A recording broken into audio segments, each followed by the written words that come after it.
মজলিসের ভিতরে কার কার বাবা নাই হাত তুলো তো দেখি, কার কার মা নাই এবার একটু হাত তোলেন। মজলিসের ভিতরে মা নাই বাবা নাই বহুত মানুষ আজকে মজলিসের ভিতরে আছো।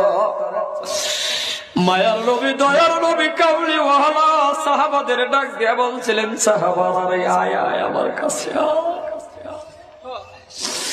আল্লাহ আমারে যা দিছে রে, যা দিছে তোদের দেয়া গেলাম, যা শিখছি শিখাইয়া গেলাম, যা পাইছি বুঝাইয়া গেলাম, কিন্তু সাহাবারা রে আমার জীবনের মধ্যে একটা বস্তু তোদের প্র্যাকটিক্যালি দেখায়া যাইতে পারি নাই। কথাটা বলে নবী কাঁদতেছেন। এমন কান্না, নবী যদি কান্দে সাহাবাদের অবস্থা কেমন হবে রে বাবা? সাহাবারা বলে, নবী গো কেন কান্দেন গো নবী? নবী বলে, সাহাবারা কান্দতেছে এই জন্য আমার জীবনের মধ্যে আমার বাবা মার খিদমত করে তোদের দেখায়া যাইতে পারি না।